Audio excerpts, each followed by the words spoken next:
Thabo Mbeki a été sur les épaules de qui ce week-end? De toute l'équipe gagnante. C'est-à-dire? Pas celle de Nicolas Sarkozy. Je fais comme 64% des Français, j'ai regardé la télévision et à la fin j'ai vu que l'équipe de l'Afrique du Sud elle a gagné et que Thabo il était là avec Nicolas. Et qui est Thabo Mbeki? Et c'est le président de la président République, d'Afrique d'Afrique du Sud. Bonne réponse de Jérôme Bonaldi. C'est assez marrant d'ailleurs.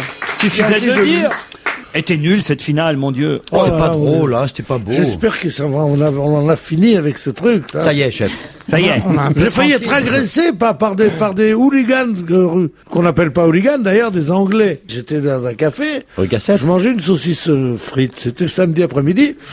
Je mangeais une saucisse frite parce que j'étais chez le coiffeur et il était déjà parti parce qu'il avait qu'un train. Manger une saucisse frite chez le coiffeur. À côté. Si vous suiviez un peu...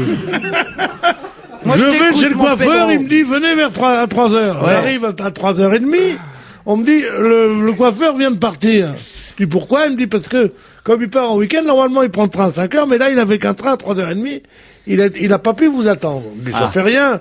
Ça fait rien, je me ferai une mise en pli tout seul. Bon.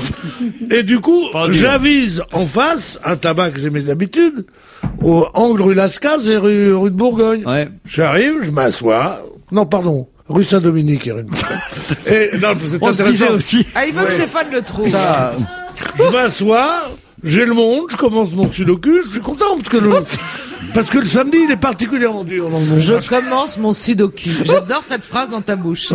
Ils mettent la gradation est très bien parce qu'il y a facile, moyen, difficile, très difficile. Et là où le Figaro met diabolique, eux ils mettent expert. On voit toute la différence entre ces deux presses. Bon, je suis là, tranquille. On me donne donc sel, poivre, moutarde. À 3h de l'après-midi. Oui, à 3h d'après, oui. 3h30, tu sais, je vis comme un fou. Et une petite coupelle avec du pain. La porte s'ouvre.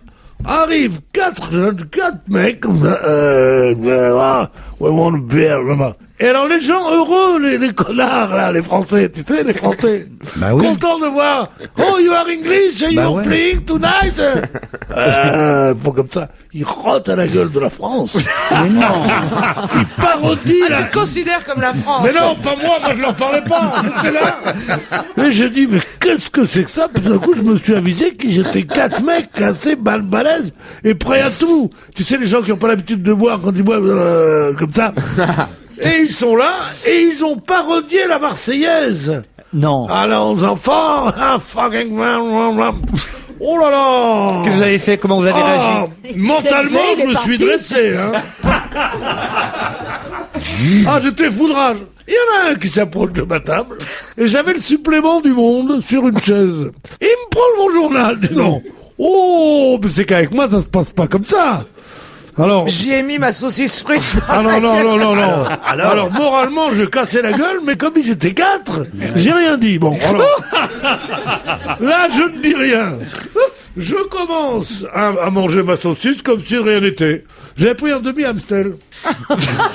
Bon, je bouge mon Amstel, je mange ma saucisse, et tout d'un coup, est-ce que le plus jeune d'entre eux, joli garçon, remarque, hein, mais quand même très mauvais genre, tu vois, qui arrive comme ça, il me pose, il me met sa main pendant mes frites, parce que là, il aurait vu sa gueule moralement, hein. Non mais, il me prend 2 morceaux de pain, tout juste il n'a pas trempé dans ma moutarde. Oh, je dis, ça va pas se passer comme ça. Mentalement. Ça va pas se passer comme ça. J'ai attendu qu'il parte et là j'ai explosé. Alors. Allez, on se retrouve après la pub.